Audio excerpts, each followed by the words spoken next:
Welcome back. The Army is demoing helicopters, the state legislature is still in high gear, and we're close to finding out whether we'll lose representation in Congress. My name's Ike Morgan, and we're down in Alabama.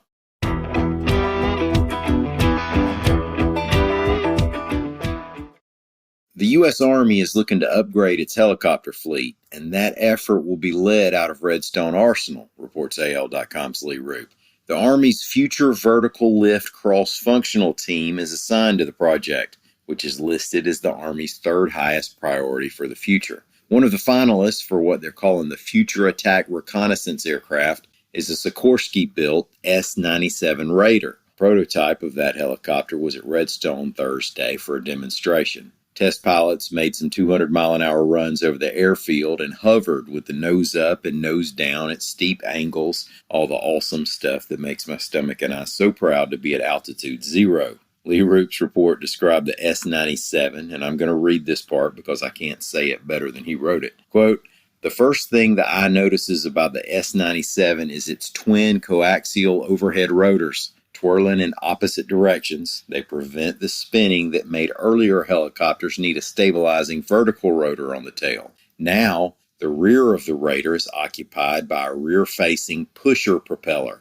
That means extra speed, the test pilot's favorite innovation, and the ability to slow the craft by reversing the propeller to keep it focused on target longer." End quote. Let's do a quick roundup of legislative things that have gone down at the Alabama Capitol the latter part of this week. These are as reported by AL.com Capitol reporter Mike Kaysen, who earns every bit of his paycheck and most of mine too this time of year. The medical marijuana bill we mentioned on Thursday cleared another hurdle in the Alabama House Health Committee. It has already made it through the Senate and now goes to the full House for what could be final legislative approval. Also, the Senate passed a bill that would prohibit Alabama public schools from allowing students to compete in sports that conflict with the gender on their birth certificates. Essentially, it says that if you were born a biological male, you can't play girls' sports. The Senate passed the bill 25-5, with a few Democrats voting no. The House had already passed it and agreed to some changes made in the Senate. It now goes to Governor Kay Ivey. The Senate also passed a bill that would make it a crime for a state or a local official to enforce new federal gun control regulations. Senator Roger Smitherman, a Birmingham Democrat, claims the bill violates the supremacy clause that says that federal law supersedes state law. And I'll mention one more. Aniah's law has made it all the way through the legislature and now goes to the ballot for you and me to vote on. This is the bill named after Aniah Blanchard, the college student who was killed in Auburn. The suspect who's been charged in her death had been out on bail after being charged with attempted murder, kidnapping, and robbery. The reason we have to vote on it is because it'll have to be made a law through a constitutional amendment. You see, Section 16 of the Alabama Constitution affirms the right to bail except for those charged with capital offenses. The amendment would add exceptions for those charged with other serious crimes as well. District attorneys could request hearings to argue that an offender is too dangerous to be released on bail or is a flight risk. Now keep up with the latest from Alabama's always exciting legislative session at al.com/politics.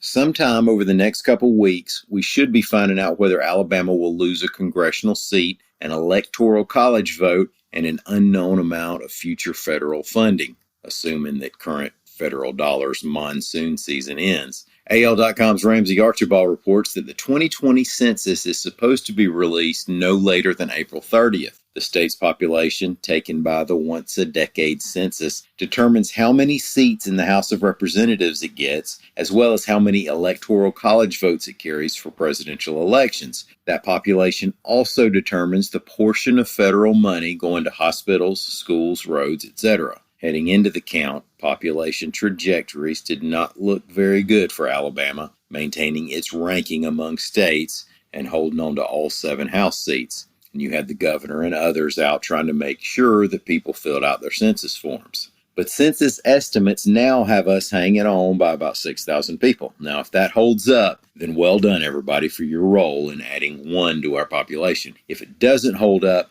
I can promise you we'll have that story at a later date.